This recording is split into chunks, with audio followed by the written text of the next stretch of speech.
Well, all right, everyone. It's 11:47. I think that's enough time, and all of our presenters are here. So Kelly Pike and I are really pleased to welcome you to, believe it or not, the 5th annual Labor and Global Supply Chains panel series at LIRA. This has become an event that has a really big tent of people, and I really feel like LIRA is almost like the only place that we could do it, where we could have people from multiple different strands of management, economists, IR scholars, political scientists, global value chain analysts, all coming together to understand a problem, a set of issues that we all care about, and have arguments about solutions, and all based on research. And you know, in running this, LIRA has just been an incredibly ideal partner. I'm not just saying that because probably Bernadette can listen in right now, but they've been just marvelously accommodating in terms of letting us have three whole panels full of research and scheduling them all in the same room. So I'm just really grateful that we've been able to do this. You know, we're gonna have people presenting today who, when the series started, were PhD students, and they now become faculty, and people who've gone through different promotion processes. So today, just practically speaking, we've got this panel. We have our second panel at 1 p.m., our third panel at 3:15 p.m. And for those who aren't Zoom fatigued, or who perhaps want to like show the beverage they're drinking at the end, there's a sort of, in a separate stream, there's a supply chain soiree at 4:30 p.m. The people who are involved in the organizing these panels have been invited already, but if you want to join and you haven't been invited, just shoot me an email and I can send you the link to join us. So the way we're going to do this first one is I'll do the live presentations first, and then Khalid and Shane have a video presentation that we'll do last. So it'll go Chunyun, Jette, Drusilla, and then Shane and Khalid. All right, so with that, thank you so much for your contributions to the panel series. And Chunyun, do you want to take it away, please? Thanks. And thanks, Greg and Kylie, for organizing this. I'm happy. It's my pleasure to meet you all in person this time in the 5th series of these Labor and Global Supply Chain sessions. My presentation today will be mainly about a research report. Sarosh and I are working on multiple data sets from Better Work factory programs. And now I'm just going to present you some initial findings about the polarized impact of the COVID-19 pandemic on supply chain workers. These are global government supply chain workers. So the motivation for us to focus on this piece of the evidence from the case is that current reports and studies tend to focus on the negative impact on supply chain workers. So we know the study, the now highly cited study by Anna, which recorded the job loss or reduced wages and for supply chain workers. And also there are many workers are fired without severance pay. We see other reports about underpayment or workers hunger in this situation. These are mostly studies about the government supply chain workers. But there are other evidences like saying that, okay, well, some factories in China actually having more overtime. They're even having 20% more overtime than the peak time in 2019. So it's like reduced hours or more hours, or like what's the actual impact on supply chain workers? And that drives our first research question. It's about, okay, what are the major types of impact? And we will present evidence as in both upward impact and downward impact. And the second question is trying to understand, okay, what are the conditions that may influence the pandemic's impact on jobs, hours, and the number of wages in this situation? What are factors that can improve workers' situation in this situation? So we focus on 3 factors that largely centers on the suppliers' resources. The first one is about the global buyers' commitment. So in this crisis situation, the global buyers' commitment to responsible sourcing, like not canceling their orders or not postponing their payments may be associated with more positive outcomes for workers, because this will be crucial financial resources for the workers. And a second positive variable concerns the factory size. We think that the larger factory are likely to have more resources, and thus they may be able to maintain or improve the conditions for workers. And the third one is more about the supply effect management's commitment to good conditions. So for this, we take the information on the compliance with codes of conduct prior to the crisis. If this commitment is continued in this crisis situation, it's more likely that this compliance data will be associated with good conditions, better conditions for workers. But on the contrary, there are potential like sudden fault if the factory cannot keep their commitment in this situation. Then higher compliance prior to the crisis is likely to associate with downward impact or lower wages, or even compared to the pre-crisis time. So we're drawing three sources of data. One is a survey of about 200 government suppliers in Indonesia. So these are mainly about the employment practices. Do they fire workers? Do they stop, or do they reduce wages? Another second source of data, they get more detailed information from workers, and they are surveyed 1 year before the crisis pandemic, and also half a year before the pandemic. These surveys ask information about the wages and hours, and also other characteristics of the factories. And these factory surveys are matched with audit data before the crisis. And the third source of data, we draw on the worker rights consortium to capture the buyers' commitment to sourcing. So there are a list of these buyers that show commitment to responsible sourcing. There are another list of non-responsible sourcing buyers like Walmart. So here are some results regarding the first question, like what are the major impacts on supply chain workers.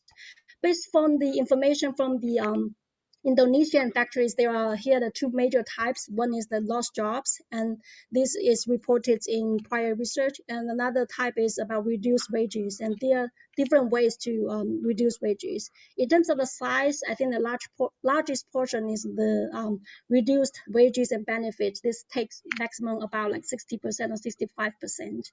But with the evidence from to work Jordan data, we have another category of workers who actually have about increased wages and hours. So there are 28 factories out of the 71 factories in the whole industry in Jordan, in this country, that even provide better like not even condition, but higher wages and hours in the crisis time compared to half a year or 1 year before the crisis. So this is a graph showing that the 28 factories are having higher wages during the pandemic in July 2020, but they are not coming at the cost of higher working hours, more working hours. So this may not be like just a worse situation. These workers are not working more hours to earn the wages. This may be an upward impact for the workers in the crisis time. So for the second question, about like what factors may impact the pandemic's influence impact. So here are the variables we measure, like how do they fire, the number of workers that get fired, or the number of stoppage days without payment, or lower payment, or payment. So these are the variables that are coming from the Better Work Indonesia data set. And here are the results. The results are confirmed as expected, but it's not like very strong. So it's just like it associated with fewer fired workers or fewer no work, no pay days.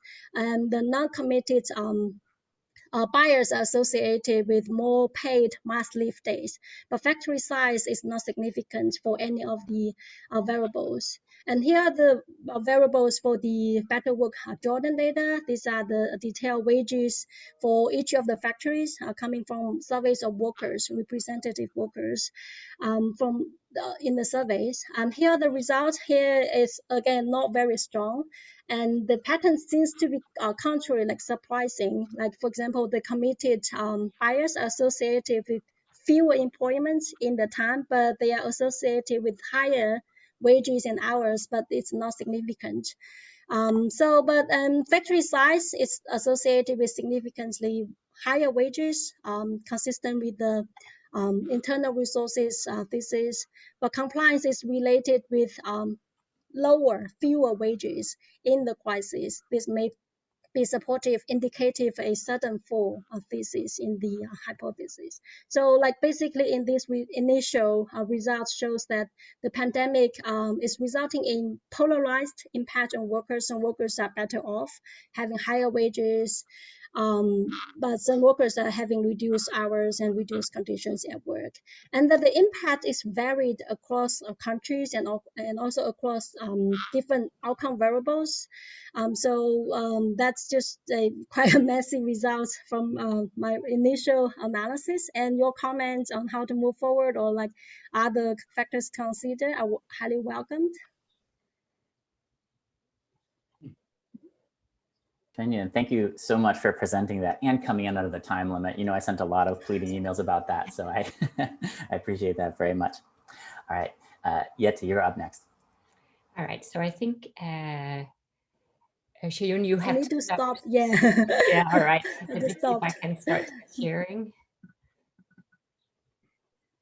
Okay. This is coming in. All right. So does that work? You can see it? Perfect. Okay, so this is a paper that I've been working on for quite some time, and since I have no pride, let me also say it's a paper that's been causing me some trouble. So I'm looking forward to your review, your comments very much on it. It's currently under review, so not published or anything like that, but I still am struggling with how to take this paper forward. So I've titled this paper, How Domestic Context Shapes Governance of International Labor Rights, a comparison of US brands and the US government after Rana Plaza. And as we know, the Rana Plaza factory collapse was this major event in Bangladesh, the worst event in the ready-made garment industry, killing more than 1,100 workers and wounding many more. The building that collapsed was known to be unsafe, yet the workers were forced to come to work or were told they would lose their jobs. So after the collapse, many highlighted a link between worker voice and social dialogue on the one hand and building safety. And John Kerry, for example, the former US Secretary of State, said that enhancing worker safety has to be paired with strengthening unions. So this is perhaps more of an empirical puzzle because on the one hand, we have research that demonstrates links between supplier code of conduct compliance and having worker voice trade unions in factories. Kelly Pike has done work on this and others as well. Yet I think what really bothered me a bit about the research post Rana Plaza has been the focus on two initiatives, the Accord, which is a multi-stakeholder initiatives primarily with European brands, and with the ILO and union representation on the board, and the Alliance, on the other hand, which is a US business-led initiative. And there's just been a lot of work focusing on these two initiatives, and in particular on the different structures of these initiatives, yet the focus of both initiatives have been on improving structural building safety. So there's been very little focus on freedom of association in the literature post Rana Plaza, despite this known link between compliance and worker voice. So I'm interested in labor rights more broadly and trying to identify what does this concept really encompass. So the research question I try and ask here is, how does the US context, the domestic context of the United States, shape the approaches of US brands, the 29 or so brands that were in the alliance, a couple of them granted not from the US, but from North America, and the US government to protecting the rights of Bangladesh garment workers? And the way I've set up the paper is to argue that I make a contribution to two related literatures. On the one hand, the comparative political economy literature, and in particular, the varieties of capitalism literature. And on the other hand, a literature on interactions between public and private governance of corporate social responsibility. So with respect to the first literature, the varieties of capitalism literature, there's a lot of literature in management journals, et cetera, that has looked at how domestic institutions impact corporate social responsibility broadly defined. But the focus has been on domestic CSR. So it's been on CSR in home countries like the United States, et cetera, not so much in host countries. Recently, there has been a scholarship that's tried to highlight how domestic institutional structures shape how domestic firms engage in international private CSR governance. But this literature doesn't focus on public governance. On the other hand, with respect to public governance, there's an IPE literature that looks at links between trade and labor rights. And the US government, for example, has a long tradition for pushing core labor rights through trade policy initiatives in the Global South, for example. But this literature does not look at international private governance very much. And so I'm thinking that what I want to do here is to try and link the varieties of capitalism literature with the IPE literature on US trade policy and US international development goals. But there is also a literature on interactions between public regulation and private authority could be CSR. Schrank, Neumeyer, and D'Souza, and Mark Anner, who I think is in our panel, has looked at this. But I think it is fair to say that this literature somewhat downplays the trade-offs between societal and private goods. And in a recent article with Cashore, Moon, and Van der Ven, we argue that, where we try and sort of highlight these interactions, that oftentimes this literature downplays contestation and conflict. It looks at the initiatives, but not at the sort of broader problem that leads to initiatives. And in a recent article that we published in Regulation and Governance, we identify 3 types of relationships between private authority and public policy. One is complementarity, another is competition, and the third one is coexistence. And then we have different levels of each of those. And so what I'm interested in is to try and look at the relationship between US public and private initiatives that address the same problem of poor worker rights protection in Bangladesh. And I use some of the ideas we had in that article, where we focused on governance spheres that highlight more broadly how different public and private interests compete for influence when they design governance initiatives. So I look at the ready-made garment sector in Bangladesh. It's a very influential case. And after the collapse, there was a ton of new initiatives that came up. So it's a very interesting case to look at. First, I look at private authority. I focus on US brands in the Alliance, this business-led initiative to improve structural building safety. And I look at the members of the Alliance and try and see how do they define labor rights. What do they have to say about, for example, freedom of association, the right to collective bargaining, and so on. And so I identify that most of them have statements on freedom of association and on collective bargaining rights. But actually, when it comes to specifying particular initiatives, only one company does that. So they talk about protecting these rights, but they don't actually engage in particular initiatives to protect such process rights as freedom of association. Now, the US government has actually played an interesting role in Bangladesh. I found that on various research trips. So the US has suspended GSP trade with Bangladesh. Admittedly, it's very limited. It's only worth about $30-some million because ready-made garments is not involved in GSP, but it's still a major blow to the Bangladesh government. The image of Bangladesh is at stake in the world, as the government said. But more importantly, the US has actually been, US government has been quite involved in promoting core labor rights in Bangladesh through funding capacity building of unions through USAID, the Solidarity Center, and others. So you have, on the one hand, sort of the private authority, the focus on structural building safety and the training of workers with respect to that question. And on the other hand, you have the US government supporting certainly the alliance, the technical rights, but also supporting the freedom of association rights. So in this paper, I tried to make two contributions. So on the one hand, brands define the problem, I would argue, as improving building safety. And of course, no one can argue that that's not important. The US government has supported some of these initiatives very much by sending in engineers, et cetera. But it also focuses on the rights to have a worker voice. And so the varieties of capitalism perspective can't really explain the US government's support for union rights abroad, given the sort of opposition to trade unions in the United States. So the domestically oriented focus of the varieties of capitalism perspective doesn't really work. It needs to be supplemented with the trade policy literature or the international development goals of the US government in order to explain the US government's initiatives. Now, that finding is maybe not the world's, it's not enough. I don't think that's enough. So we come to contribution 2, and that goes back to the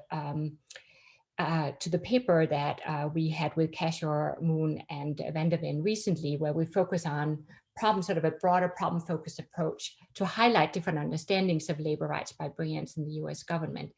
And here you see that the US government and the brands, they have complementary goals when it comes to structural building safety. But when it comes to associational rights, I think it's fair to say that you see coexistence. You see the government pushing for worker rights, but you can't really talk about competition between the goals. And I think that ultimately what we see is the limitations of the US government agenda for pushing an agenda of core labor rights. It doesn't really push private brands to enforce core labor rights. It could do that perhaps by requiring through public procurement that, for example, as we've seen in some European countries, that there should be a focus on core labor rights. And there could be other initiatives that the government could get involved in. So you see this coexistence, a focus on these rights, but it doesn't get really pushed all that far. So I think maybe the sort of broader conclusion for me of this paper at this stage is that rather than focusing on the Accord and the Alliance and the structural building safety, by bringing in this focus on the US domestic context and looking at the international CSI initiatives by both brands and the government, that reveals distinctly different approaches by brands and by the government. So what it ultimately points to is a broader conceptualization of the problem when you explore both public and private actions. You get a focus also on core labor rights, freedom of association, collective bargaining rights that you don't get when you focus on the Accord and the Alliance only. And yet, ultimately, it highlights some of the limitations of that agenda of the US government. So that's where I'm at, and I would really welcome your input for how to take this forward. Thanks so much, and I hope I didn't go over time too much, Greg. I'll allow it just this once. Thank you. Thanks so much, Jette. And Drusilla, can you get on mic and present?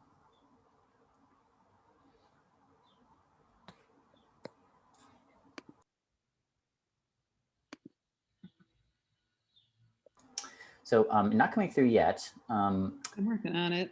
Oh, there we go. Did you see anything? Not yet. I hear things. You hear things, okay. Yeah. Trying to get it to let me share the screen.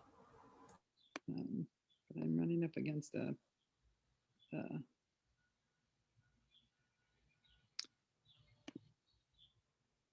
it's giving me fits about sharing my screen.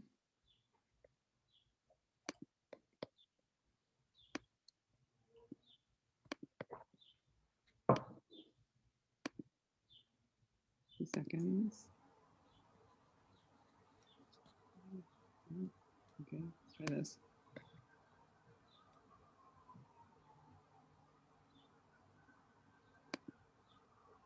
It's going to make me.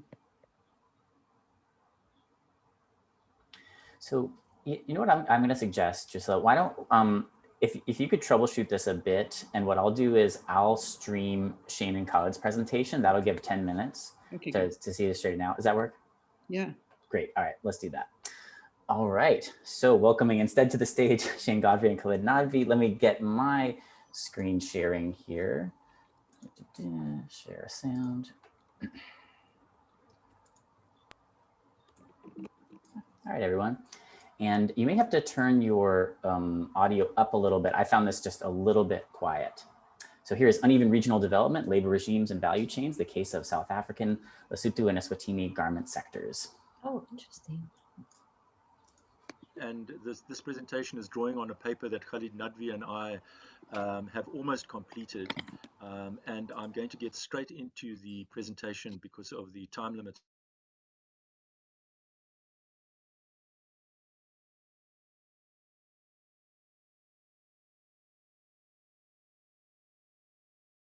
Value chain research. In particular, it's quite contemporary focus. It often deals with labor one-dimensionally, looking just at labor standards or just at labor agency or just at one or other aspect of labor. And also tends to take uneven development as a given or as self-evident. So in a sense, we've responded to what we see as limitations by adopting a more holistic approach to labor that's rooted in Burawoy's work on factory regimes, and adopting a more historical approach to uneven development in Southern Africa. And we're trying to see, understand the extent to which the labor regimes that have emerged and underpin these steep labor cost differentials now are rooted in that history of uneven development. And we think that provides a better explanation of the architecture of the regional value chains that have emerged. So before we get to the substance of our argument, we wanted to quickly give a picture of the contemporary picture of the regional garment value chains in Southern Africa. And although the South African market is by far the largest in the region and the wealthiest market in the region, and South Africa has some very big clothing retailers, the sectors that started up in the 90s in Lesotho and Eswatini were entirely driven by Taiwanese and Chinese investors moving there because of MFA quotas that they were facing in home countries and wanting to access the US market. And they were entirely oriented to the US market, and they've remained there post the MFA phasing out because of AGOA and it giving them access to the market. The South African investment into Lesotho and Eswatini was really driven by rising labor costs and pressure on prices due to cheap imports into the South African market. So manufacturers moved across to Eswatini and Lesotho and exported back into South Africa, facilitated by the customs union agreement, which allowed that at duty-free. And then they started then being followed in the 2010s by Taiwanese and Chinese manufacturers who started to reorientate themselves to the South African market. And they are really attracted by contacts from the discount retailers who have started approaching the Eswatini manufacturers. So increasingly, Eswatini manufacturers starting to supply the South African labor market, and that picks up as they start seeing that the Eswatini's membership of AGOA is being threatened by a dispute with the ILO. And then Lesotho follows suit, and soon Eswatini is 100% supplying South Africa, and Lesotho about a third. So if we look quickly at current wage differentiation, and we're comparing Lesotho and Eswatini wages that are set administratively with two collective agreements in South Africa, the one urban area and a concentration of clothing manufacture, and the other really covering the rest of the country, mainly rural areas. And this non-metro agreement sets the lowest wages in South Africa. And we see this very major wage differentiation between South Africa, even the lowest paying region, and Lesotho and Eswatini. And if we go to total labor costs and compare those, looking at the same two collective agreements and Lesotho and Eswatini, we see an even starker difference in labor cost differentials. This is the result of 80 years of collective bargaining in terms of various Provident Fund and other social benefit contributions that are added to wages for South African clothing workers, less so the case with a more recent non-metro agreement, but a huge difference compared to Lesotho and Eswatini, where there's almost no social protection whatsoever. So one finds an even bigger difference when one looks at total labor costs between South Africa and the two countries. So the uneven development and the dependency within the region is really rooted in the discovery of diamonds and gold in South Africa in about the 1870s, which thereafter drives rapid industrialization in South Africa.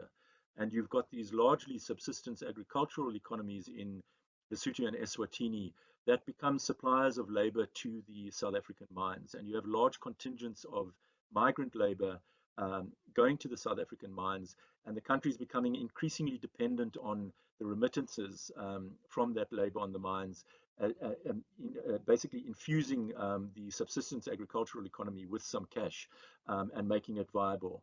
The other aspect of dependency is that from very early on, in 1910, the South African Customs Union is established, and it had a developmental component in that a bigger share of the revenues generated was paid to the poorer neighboring countries of South Africa, and it was biased against South Africa. And increasingly, those countries became increasingly dependent on those revenues to support, in many cases, quite bloated public sectors. And that is really being generated, those revenues, by South Africa's industrialization. And that was another aspect of the dependency. So even at independence in the 60s in both countries, there's very little development in the countries at that point. They remained labor reservoirs for the South African economy and mining sector in particular. And they both identified at that point that critical for them to industrialize and develop was going to be foreign investment as the only way of generating some sort of manufacturing sectors in the countries.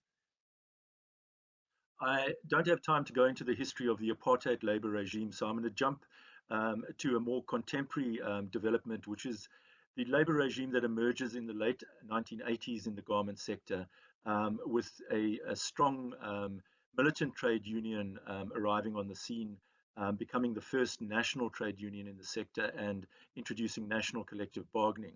So that sees wages rising quite rapidly in the sector and closing differentials between metro and non-metro wages happening as well. But at the same time, one sees rising non-compliance and informalization, because at the same time, we're seeing obviously cheap imports moving into the country as well.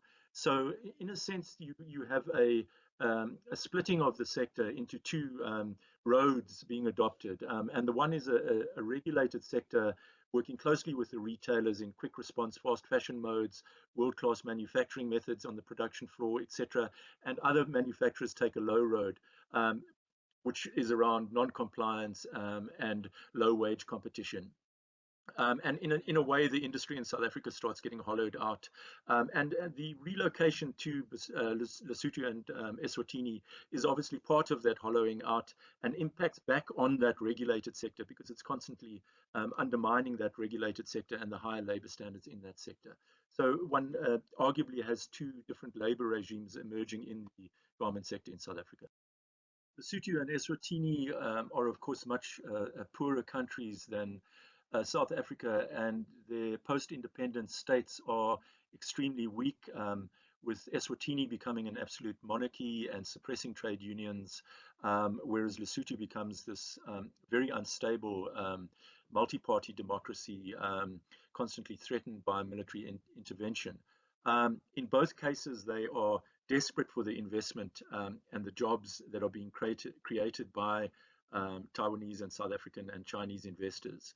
And they treat those investors with kid gloves, combined with the fact that they are very weak states, have very poor government inspectorates, and the repression and the political fragmentation, particularly in Lesotho, has influenced the labor movements as well, which are generally weak and in Lesotho very fragmented. And the bottom line is those foreign investors have political clout and have largely been left to their own devices. So just to conclude our argument, garment investment over 30 years in Lesotho and Eswatini actually has very limited impact on their development. And certainly lead firm governance by US buyers via codes of conduct and audits has had very little impact on labor regimes in the countries. Certainly hasn't made any difference with regard to trade union organization, collective bargaining, and wages. So labor cost differentials remain as wide as ever between these very unevenly developed countries compared to South Africa. And we believe that uneven development and the labor regimes rooted in that uneven development really underpins the architecture of the regional garment value chains. And I've run out of time now, so I'm just going to leave you with this last slide, which I think is self-explanatory and is looking forward at the implementation of the Continental Free Trade Agreement in Africa. Oh no, you see my YouTube recommendations at the end of that. Thanks so much, Steen and Khalid, for that paper. And last, Drusilla, would you like to give it another try? And if not, we'll do them from my computer. Yep, let's see if I can do that.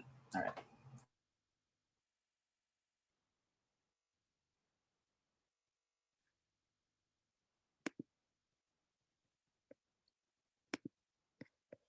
Okay, no, you do it. I don't know, my Mac has a new security feature and I did not know that. Anyway, so there are a couple places where I have animation. So when I get there, I'll tell you each slide to go forward. But you can, what this presentation is about is looking at conventional versus fair recruitment along the Bangladesh-Qatar corridor. Particularly, we're looking at strategies to try to improve the working conditions for workers in the construction industry in Qatar and try to reduce elements of human trafficking. Next slide. So the question is, can we use a change in recruitment practices to reduce human trafficking of migrant workers? What we're going to be looking at in particular is the way we're going to define human trafficking in this context is whether there's contract deception or whether there's clear communication of work terms before the decision to migrate. Debt bondage, this involves the elimination of recruitment fees, and then also making sure that workers have control of their official documents. So what we're going to do is we're going to follow a group of Bangladeshi men into Qatar, into the construction sector. Basically, we're going to see a flow of workers. The first 50 are going to arrive having been recruited under conventional procedures. The next 285 followed after the recruiting agency conducted a self-study of their practices. And then the third group are going to be a group of people, migrants who migrated after the International Labor Organization introduced a training about recruitment practices for the recruiters themselves. Next screen. All right, the first thing I want to show you is that there was a huge fall in the recruitment fees as a consequence of the training and the treatment. So if you look at the top blue line, basically this is a cumulative distribution showing you typical recruitment fees. And what you can see is that for the blue line, which is the conventionally recruited workers before any treatment was involved, you can see that the average recruitment was around $1,400 USD. And then if you drop down to the orange line, that's going to be the workers that were recruited after the firm the recruiting agency did a self-study of their own business practices. And what you can see is a rather dramatic decline in the amount of recruitment fees being paid. And then the follow line, the gray at the bottom, is basically the recruitment fees after the self-study has been conducted, after the actual training has been conducted. So you can see that recruiting fees are a significant part of the recruitment process, and that the intervention, both the self-study and the ILO training, both had a huge impact on reducing those fees. Next slide. So here's the theoretical framework that we want to use. The first is up on the top right is the treatment variables. This is the different kinds of recruitment. So what we're going to do is we're going to look at the fairly recruited workers, which are after the ILO training, and then the conventional workers, which is before any intervention. So these, we're going to compare these two groups against the self-study group. We're going to be particularly interested in this middle part of the picture. It's basically the practices that we think are being targeted by the training. So in particular, we want to see recruitment fees go down. We want to see debt concern by workers go down. We want them to feel like they have the choice to migrate, not like they're trapped into migration. We want them to clearly understand how their pay is calculated. And we want them to know the terms of both their wages and hours before they make the decision to migrate. So those are the pieces of the story that we're looking to see as treatment effects. Now, the outcome for the workers is going to depend, and there's animation here, so you can click, I think probably two more. Okay, good. So we're going to be looking at a couple of different psychological mechanisms that might be at work with recruitment. The first is what's called the sunk cost effect, and that is when workers feel like they've committed significant time and money to the recruitment process and the migration process, they may sort of come to realize that they don't really want to migrate, but because of the sunk cost, they actually go forward even though they don't feel like they want to. Next animation. Okay, the second is what we call post-decision dissonance. This is a psychological term that I've learned. I'm an economist, but my collaborators are social psychologists. And post-decision dissonance occurs when a person makes a lot of investment in a decision and then ultimately realizes that the decision was a bad decision. But rather than say, oh, I made a bad decision, what they basically say is, oh, I made a good decision and I actually think things are great here. And so what we're going to be looking for is workers giving some evidence that they really didn't want to have migrated and they really think conditions are actually terrible, but they reconcile themselves to them because they themselves made the decision to migrate. So in fact, what we see is when workers have control over the decision to migrate and then migrate, find out conditions are terrible, that creates some dissonance. And so they often resolve the dissonance by simply basically reassessing how they feel about their working conditions and decide the working conditions are fine. And then we're going to be looking at actual work outcomes, which is up in the top right-hand corner, which is particularly, we're looking at the tolerance for abuse, the way, any kind of negative interactions they have with their supervisor, and then wages and work hours. And then all of this should play into better mental health or worse mental health, and then a willingness on the part of workers to migrate again. Okay, next slide. Great. Okay, so the first thing is that we do in fact pick up quite strong treatment effects. If you look at compare the fair recruited workers against the self-study workers, you can see there's a rather large reduction in recruitment fees. And also workers are much more likely to feel like they have a clear understanding of the relationship between their how much they get paid and how hard they work. You compare the conventional workers to the self-study workers, those workers are much more likely to be paying recruitment fees, rather large recruitment fees. They have less understanding of the connection between their effort and their pay. They're much more likely to feel concern about debt after the migration process. They feel less they feel less like they participated in the actual decision to migrate, and they feel like they were deceived about the contract. In particular, they didn't find out about what the actual conditions of work were until they'd either gotten into the process of migrating or actually, in fact, had arrived in Qatar. Next slide. Okay, the next thing I want to show, you can actually click on 2 more animations. Good, okay. So the first thing we want to see is we then use SEM analysis to try to figure out how those changes in recruitment practices actually affected workers. And the first is what we look at is what's called the sunk cost effect. What we want to see here is, not too surprisingly, as recruitment fees go down, workers are much less likely to engage in sunk cost thinking. So here you can see that when recruitment fees are higher, they're more likely to feel like they should migrate, otherwise that would be a waste of money. They should migrate because their family has paid money, and they should migrate because they feel obligated to migrate. And the second is, you can see the role of debt concern down here at the bottom, is that the more concerned they are about debt, the more likely they are also to respond or believe that they're obligated to migrate.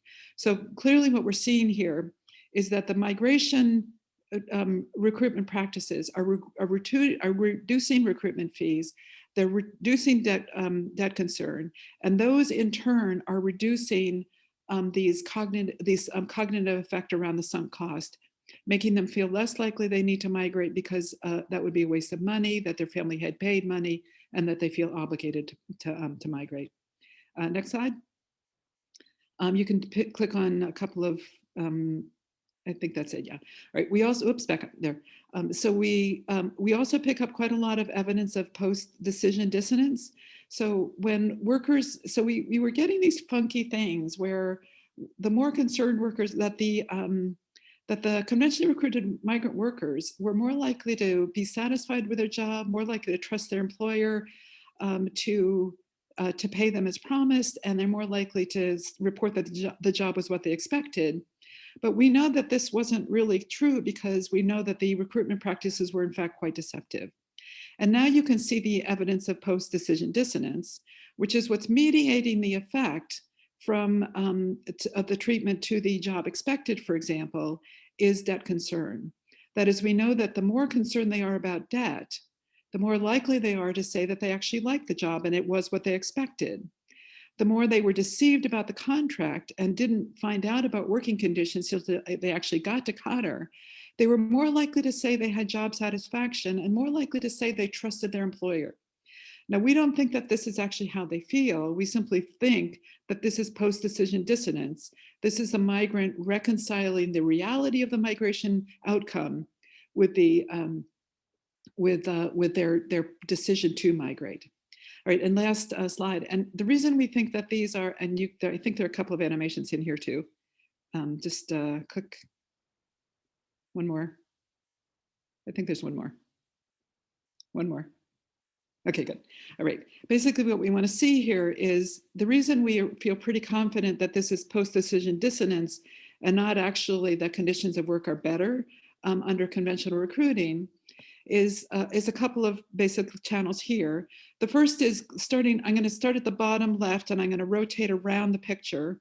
And what you can see is that the more pay clarity, the more clearly workers understood the connection between pay and effort, which we know came with a fair recruitment, the better their mental health, and they're more likely they want to migrate again. And then the other thing we see is that there's less likely to be abused by their supervisors. That's what this employment interactions are. The more they played a role in the decision to migrate, which we know that we are getting from the fair recruitment, the better the mental health, and also the more willing to migrate again. The third is that we know that we can see that one of the effects of fair recruitment is to reduce organizational tolerance for abuse and improve employment interactions with supervisors, and both of those are correlated with better mental health. So essentially what we're getting here is that when you finally look at the outcomes, we can see that these workers are much better off following the ILO's intervention, and it seems to be reducing both this post-decision dissonance and the sunk cost effect. And I think I'm going to stop there. I'm probably out of time. Wonderful. Thanks so much, Drusilla. Out of time, just by a hair, a very forgivable amount out of time. And next, I'd like to welcome my co-organizer, Kelly Pike, to offer some discussant comments. And then we should have a few minutes to interact with the panelists. If you want to drop stuff in the chat, that might be the most efficient way to do that. Maybe you can take a minute or two to type it up. And if not, I'll call on people if you can raise your hand. All right, Kelly. Okay, so this session was labor and global supply chains. The focus was on disruptions to the status quo. The follow-up session, one is on media and activism in supply chains, and the third has to do with firm and economics. It's important because in this one, the 4 papers, at least 2 are talking about intervention type situations. It's called the crisis as some kind of like intervention into what's happening, and also fair recruitment strategies, and looking at the outcomes or what explains different outcomes of those things, for labor standards. And then the papers by Steen and Khalid and Jette have to do with the broader contextual canvas. And so, so in Steen and Khalid's paper, it helps to explain, why these regions and countries and industries are situated where they are, but also kind of implies that we're doomed, like whatever the intervention, that current that is below that is sort of going to sweep away whatever positive changes are made. So, what do we do with that would be one question for Khalid and Steen. Specific examples. You do mention in your paper an equivalent industrial policy for the garment sector at the SACU and SADC levels. But like sort of like a so what, or what do we do with that at the end of your story, right? In that situation, talking about unions being not representative or serving purpose for workers, compared with in Jette's paper, talking a little bit about the importance of voice and how the US domestic context matters in terms of the policy that they're practicing on an international level, that they define the problem differently. It's not just about structural safety, health and safety, fire safety. It's also about equipping workers with a voice to address those problems, but referring to that voice really in the context of solidifying freedom of association and collective bargaining on paper. But we know that from this whole panel, I think this series kind of started in the spirit of, it doesn't really matter what you have on paper, it's how it is, whether and how it is effectively enforced on the ground. And now there's another debate in this area about wanting very much for unions to play the role that they ought to play in regulating labor, but also recognizing some of the limitations. And in Jette's paper, you talk about the participation committees, as sort of like you hint, or maybe I interpret it as maybe there's the necessary evil or something, and because employers just default to those, we don't need a union. But we do see some evidence elsewhere of those participation committees serving as a voice. So now, how do we fuse these kind of things that we know about voice, worker participation committees, unions, and that broader context towards increasing the likelihood of compliance? How do we take what we know about the importance of voice and following through, or does it just come? One other comment, this is slightly disconnected, sorry, because I wanted to say for both the Steen and Jette paper, it's about saying the positives that can exist, but at the end of the day, is it really just about, is it about voice or just the voice of a public authority coming in to say, here's what you must do or else?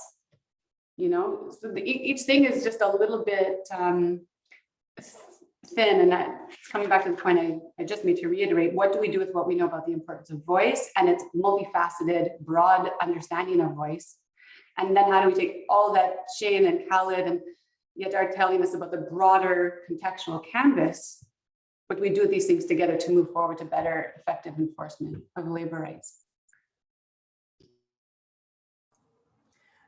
Great, thanks so much.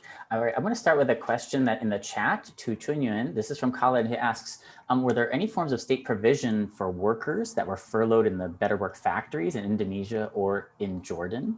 And then there are additional questions for Drusilla and another one for Chunyun after you finish that. But Drusilla, if you can prep your answer to that one while Chunyun talks, that'd be great. So you want to speak to Khalid's question, Chunyun?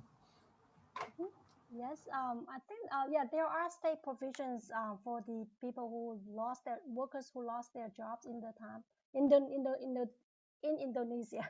Forgive my it's midnight for me if my wording doesn't make sense. But I didn't find much information about the government provision for workers in Jordan, except there are mentions about unemployment insurance or unemployment benefits for workers who get unemployed in the process, including those who are migrant workers. So perhaps there are it depends on the degree. What do we mean by the degree of provision in this process? Perhaps I needed some time to think about both. Yeah, perfect. I'll let other people respond. Yeah, sure. And so a question from Ana de Oliveira, a PhD student here at the Center for Industrial Relations and Human Resources. This is for Drusilla. How do workers feel about their own rights as workers? Is there some could they feel they're not entitled to better working conditions? Yeah, that's a really great question. What we found is that after the training, they were more likely to actually come home than before the training. So they certainly developed a sense of their rights as workers. But in fact, one of the things that makes it hard to pick up whether or not they know whether they have rights as workers or not is because of this post decision dissonance, that it's hard to pick that up if they basically are reconciled themselves to the outcome of the choices that they made. And in order to answer that question, we would have had to capture them before they left for Qatar, which for that particular group we didn't. But certainly there's a lot of evidence that at least for that first group, whatever is going on, they clearly don't think that either they have the right to rights, or they can acknowledge to themselves that they have the right to rights. But it's a great question. And Jette, do you want to respond to Khalid's question about how the Bangladesh government is does or doesn't the government respond to pressures on these issues from US public regulations or by trade policy? Do you have any thoughts on that? Well, there has been some changes made, especially right after Rana Plaza, to improve the labor laws, to make it easier to form a union, for example, where you no longer had to ask permission from the employer before doing that. And also with respect to the point that you made, Kelly, about the participation committees, to ensure that election to these participation committees was pushed more forward, and also that the elections were done by secret ballot.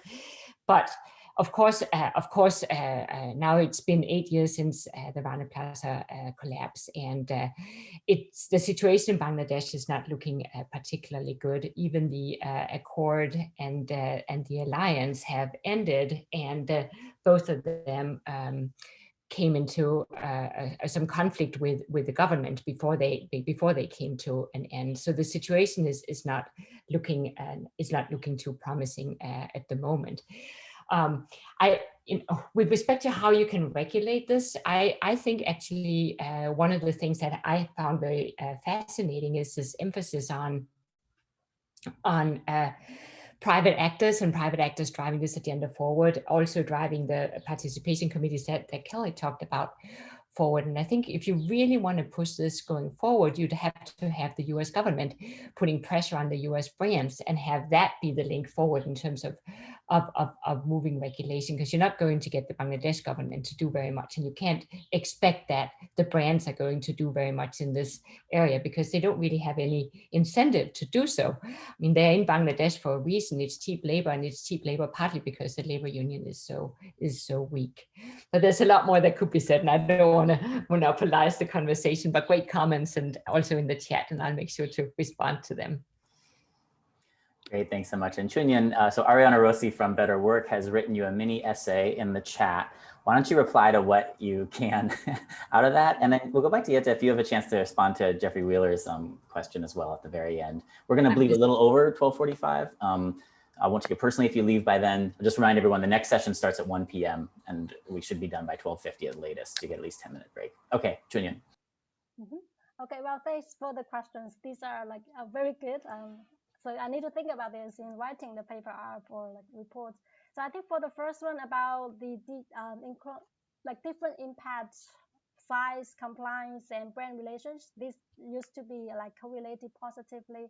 I think the results may show that it's more like external resources, brand relationships tend to trump in this crisis situation. That will be the external resources is more important than the factory size, the internal resources, or the factory's commitment. I think that's the message that coming out of the messy results. And I think in terms of the second question about the differential impact on females or migrant workers in the two countries, I don't have the information for the Indonesia countries. I did do the cross-level analysis for the Jordan data. The results is showing that the migrant workers tend to fare worse compared to Jordani workers. Females, as expected, also suffer more in this situation. So I think there are other like argument in the legal series that the bias is already embedded before the crisis, but this crisis exhibited made this bias against these different categories are larger in this situation. In terms of the intersection with the findings, especially the unions or workers' rights, I think in this time of crisis, perhaps the implication would be that to more targets on those factories that are supplying, the brands are not committed to responsible sourcing. Right? So perhaps targeted visits or devices or like calling to workers in these factories, they are losing orders. But for the factories, they are getting more, like they are supplying good buyers, then perhaps the focus or this issue there is more perhaps like extreme overtime. So the different issues for the factory that are supplying different buyers. So that would be my current answer for that. Thanks for the questions and thanks for sharing the data. Thanks, Chunyun. And Jette? Yeah, I think Kelly's point is really right about the participation committees. I didn't include a focus on them, given that the participation committees are not allowed to engage in collective bargaining. There is a ton of initiatives, and we've actually been collecting data on those for a different project funded by Germany, Denmark, Sweden, and so on, to strengthen these participation committees in lieu of the unions, because the unions, as you know, are so weak in Bangladesh. Now, the unions in Bangladesh don't like the participation committees for the reasons I just mentioned, but just in terms of having something to work with, there's been a lot of focus, very many multi-stakeholder initiatives that highlight these participation committees. So we will be looking at that. I think we have identified more than 40 initiatives from various governments to focus on governments, also various foundations and so on, to try and promote social dialogue in one form or another, but primarily through the participation committee. So I think it's a very good point. I mean, I'm skeptical of them because I've listened perhaps very much to the unions. But I think you're right that in order to look at voice, maybe it is just too narrow to look at voice, strictly speaking, by focusing on unions and union rights. So I think it's a good point. I don't have a great answer. We haven't analyzed the data yet, but definitely we are collecting information on them. Thanks so much. Well, thanks to all the presenters and folks who asked questions. And actually, I think, Kelly, you know, your final point about this tension between organization through unions and worker participation committees is a nice little preview, because in the next session, Mark Anner will talk about his research, which includes a lot of work in Vietnam that relates to participation committees. Are you guys done in the session? Almost done. Almost finished. So with that, I'll conclude, and we're back in this session at 1 p.m. Thanks, everyone, and hope to see you in 10 minutes. Bye-bye.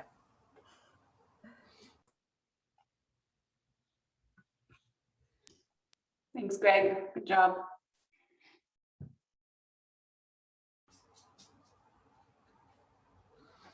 I don't know why anyone's breaking into this room, because it's all us for the next, like, Yeah. no one, it's just the same people more or less. So, yeah. Gene, are you still there? Oh, Yeah, I'm still there. Hi, Kelly. Hi, how you doing? Yeah, good. Thanks. Yourself? Good. It was good to see your presentation. I messaged